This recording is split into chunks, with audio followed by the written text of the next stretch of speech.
Greetings, urban farmers, gardeners, and healthy food visionaries. Farmer Greg here, and welcome to the 623rd episode of the Urban Farm Podcast, where every day we work together to educate and inspire you to become part of your food revolution.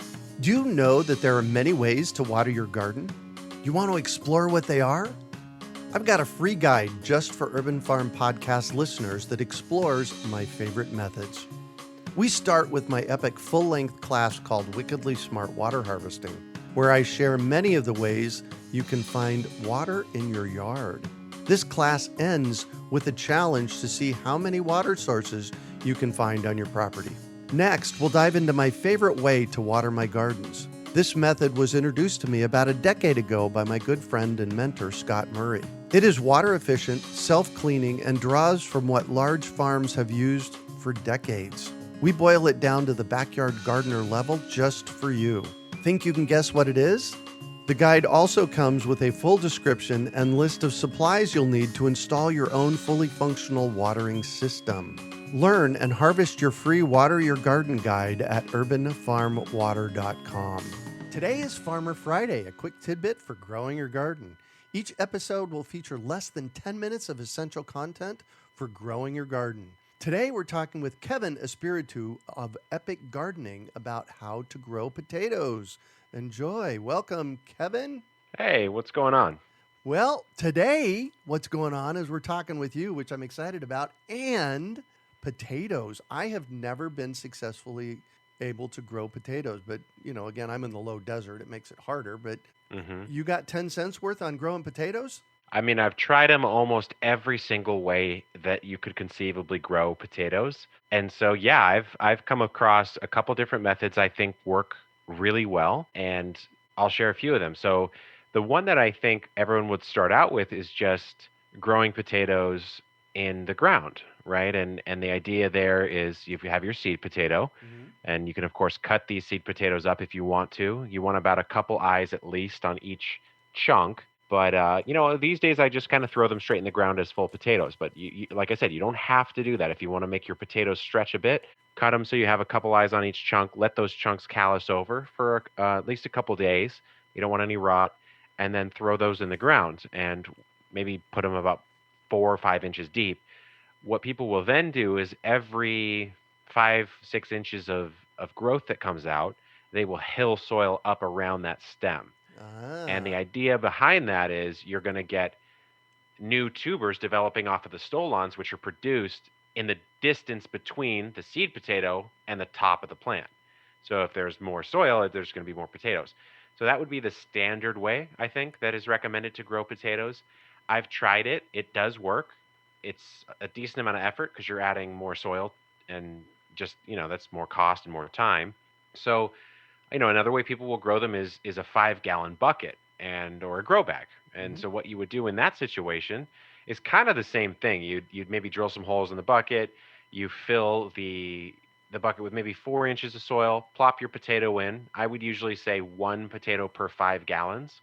So if you have a bigger bag, then you could get away with more than 1 potato. But you want to give them space to create new potatoes, right? You don't want a ton of small potatoes. You want a couple of nice big ones, ideally at least. So then what you do is you then cover that up with a couple more inches of soil, but you don't fill it all the way up. And then as it starts to grow, you do that hilling process, but just in the bucket. And then when you're done, you just dump it out. And there you go. You have your potatoes. Makes it super So easy. it's very easy to harvest in that case because, if you're harvesting in the ground, you got to make sure that you don't damage the potatoes. You got to figure out where they are and not stab them when you're digging up the soil. And I've done that a bunch. So I know how that goes.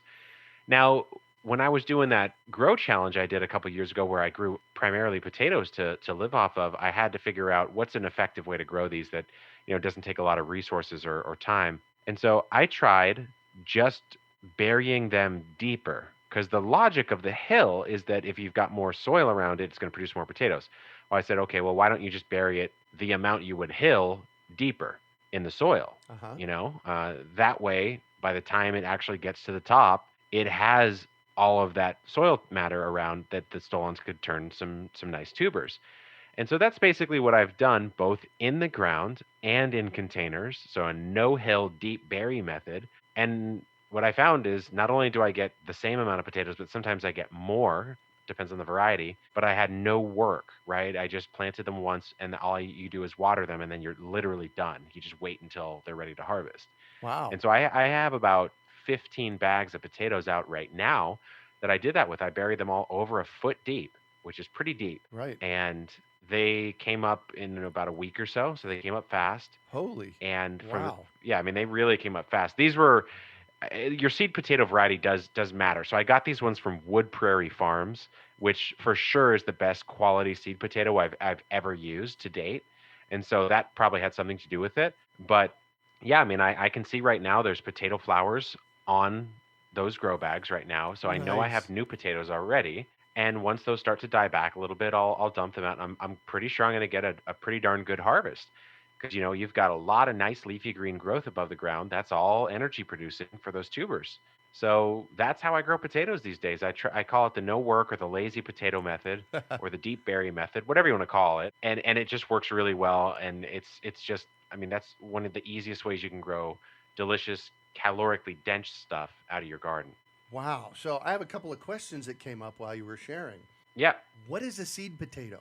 So a seed potato is literally just a potato. I mean, that's all it is. It's just a potato that has started to what they call chit or sprout from those eyes a little bit. Uh-huh. And that means that it's probably not the best eating potato anymore because the plant's starting to use that tuber energy to produce new growth. Right.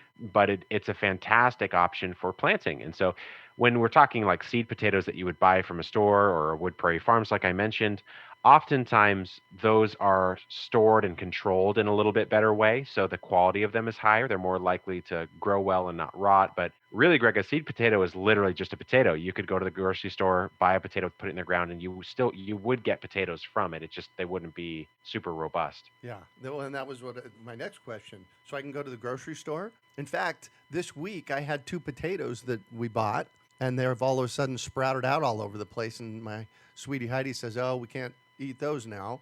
So Hmm. we can plant those? Yeah, you definitely can plant those. Like I said, it's probably like a russet or a Yukon Yep. Gold. You'll Yep. still get some. Sometimes they're sprayed with like a sprout inhibitors that kind of makes them grow a little bit oddly, but it still works.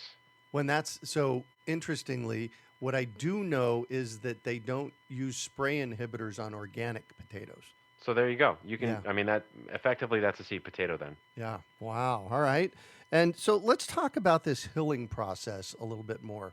It sounds to me like what you're saying is you put these, say you start a grow bag and you add 6 inches of soil on the bottom, you plant your potatoes, you let them sprout, and then you add more soil? You can, if you want to. Like I said, you could hill after every about 6 inches of Mm-hmm. growth above the ground, so leafy growth. Now that, like I said, that works perfectly fine. I've just found it seems like it doesn't make a difference if I do it or I don't. I get roughly the same yield or more, so why would I, right? Got And it. so these days I just bury it deep and I fill it all the way to the top at the start. Got it.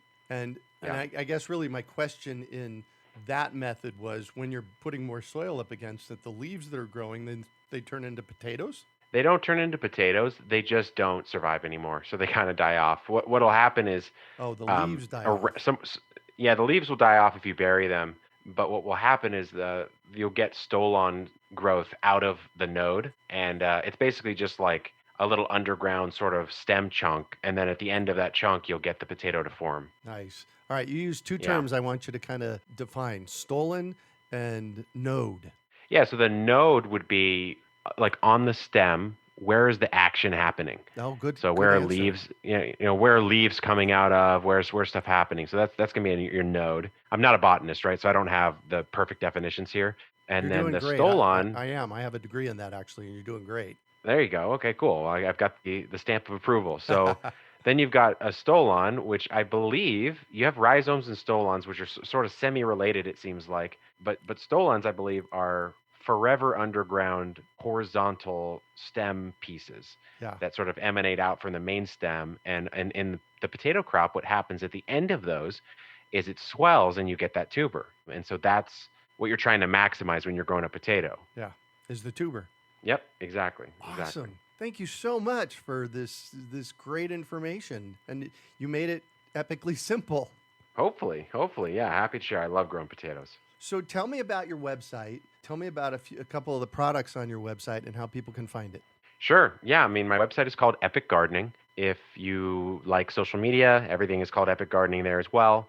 And if you are interested in any sort of product that we sell, that's just shop.epicgardening.com, which you can also find just by going to the main website and clicking on the shop link. Yeah, and you all should go look at what he's got for sale. He's got some epic products. And, Well, the thank you, Greg. epic is in your name, but I would still use that same term if it wasn't in your name because everything you do is just so amazing. Hey, I appreciate that. Yeah, I you appreciate. bet. I certainly try to do some cool stuff. Yeah. There you go. Well, thank you. Thank you so much for joining us today on Farmer Friday. No problem. Thanks for having me, Greg. We hope you enjoyed today's episode of the Urban Farm Podcast. Remember to listen for tips, advice, and resources to help you on your journey with urban farming. You can find us on the web at urbanfarm.org or send us an email to podcast@urbanfarm.org. In the words of Vincent van Gogh, great things are done by a series of small things brought together. Be encouraged that with each lesson learned and skill developed, you are one step closer in the direction of your dreams.